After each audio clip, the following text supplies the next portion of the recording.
आशाकर्मी मानकर दीर्घ दिनर दाबी पूरण पर विभिन्न समय आंदोलन करा आंदोलन समय मान्यवर स्वास्थ्य मंत्री स्वास्थ्य सचिव और स्वास्थ्य मिशन निर्देशिका संघर कर्मकर्ता माने बहुबार दाबी पूरण दिगरे पुंखानुपुंख आलोचना करथिले एवं खूब शीघ्र दाबीगुड़िक पूरण करा बोली संघर कर्मकर्ता को प्रतिश्रुति दिया किंतु दुर्भाग्यर विषय वर्तमान सुधा आशाकर्मी मानकर कौनसी दाबी पूरण करागला नहीं जहा फल आशाकर्मी मानक मध्य घोर असंतोष सृष्टि होइछि जहा पई 7 दफा दाबी नहीं रोड को ओल्हाइछंती आशाकर्मी। बसंत कुमार साहू भारतीय मजदूर संघर राज्य कार्यकर्ता देखंतु केंद्र सरकार राज्य सरकार स्वास्थ्य विभाग समस्त कार्य आशा कर्मचारी माने करंती किंतु आज एमान प्रति अणदेखा होइछि मंत्री एमान 3 गुण दरमा बढ़ीगला एमान आज पर्यंत खटुछथि ताहा भी भत्ता दिया जाउछि ताहा भी नियमित निर्दिष्ट तारीख रे दिया जाउ नाही तेणु एमान को सरकारी मान्यता दिया जाउ जे पर्यंत दिया जायनि मासको 18,000 टंका जोगै दिया जाउ एमानकर योग्यता भितर तांकर प्रमोशन करा जाउ ता सहित बयस सीमा 65 करा जाउ जेतेबेले आमान को चाकरी बहिष्कार कर दौरान अवसर ना रे से मासिक 5,000 टंका भत्ता जोगै देवा दरकार बयस सीमा 65 होगा दरकार प्रोविडेंट फंड स्वास्थ्य लगे बाद ता सहित सामाजिक सुरक्षा लागू होगा दरकार किंतु दुर्भाग्यर विषय आमे भारतर प्रधानमंत्री भारतर स्वास्थ्य मंत्री राज्यर मुख्यमंत्री राज्यर स्वास्थ्य मंत्री समस्त को दाबी पत्र दे ए विषय आलोचना कर सारिछु किंतु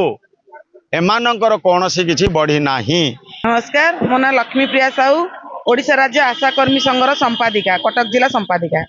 आज विकोप आम 7 दफा दाबी थिला आम सीडीएम सार को दाबी पत्र प्रदान कर आसिलु एक तो थिला एनएचएम को स्थायित्व करबा दुई थिला आशाकर्मी मान को स्थायी नियुक्ति करबा आशाकर्मी मान को योग्यता भित्तिक पदोन्नति करबा आशाकर्मी मान को 18,000 टंका मासिक भत्ता प्रदान करबा आशाकर्मी मान को 5,000 टंका अवसरकालीन 5,000 टंका भत्ता प्रदान करबा आशाकर्मी मान इन्शुरांस ईपीएफ लागू करबा एई सब आम 7 दफा दाबी आम सीडीएम सार को आज दाबी पत्र प्रदान करछु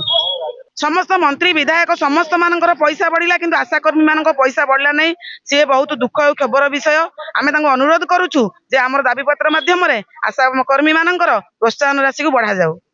तेबे एने भारतीय मजदूर संघ द्वारा परिचालित ओडिशा राज्य आशाकर्मी संघ कटक जिला तरफ आज कटक जिला मुख्य चिकित्साधारी कार्यालय सम्मुख में विक्षोभ प्रदर्शन करा एवं कटक जिला मुख्य चिकित्साधारी जरिया मान्यवर स्वास्थ्य और परिवार कल्याण मंत्री उद्देश्य दाबी पत्र प्रदान करा डाक्टर लोकनाथ पात्र मु बर्तमान अच्छे additional district public health officer disease control नहीं धारणा तो दे नथिले आशा भौणी मैंने आमर आसते आशाकर्मी मैंने आम जिलार से स्वास्थ्य मान्यवर स्वास्थ्य मंत्री उपलक्षे गोटे दाबी पत्र आम थ्रू रे प्रदान करने को आसी दवाई तेणु से मैंने जो दाबी पत्र देते आम आमर ऑफिशियली आम मान्यवर स्वास्थ्य मंत्री पाक पठेबू एवं तार गोटे कॉपी आम आशा भौणी मान जो नेत्री आसते देदेबू निश्चित सेवा तो निश्चित बहुत भल सेवा आम अवहेलित कथा केवे कहि परिबा नहीं किंतु जो मौलिक किसी असुविधा डिमांड रोचे से डिमांडटा आमर जो स्टेट लेवल कि सेंट्रल लेवल जोटा हम आम से जनइले आमर उपरे आम सरकार से विषय चिंता करेंगे तेणु मुझे आशा कर विषय चिंता निश्चित करुँच आ समय क्रमे मझे मझे निश्चित मझे नाला फिक्सड पैसा गोटे फिक्सड पैसा दिगला तापर इनसेंटिव बेस्ड दिगला पैसा दि जाऊँगी तेणु असुविधा होनी जहाँ किटा से दाबी पत्र में आशा कर सरकार सहजता सहित नहीं विचार करेंगे। कटक जयदेव पाणी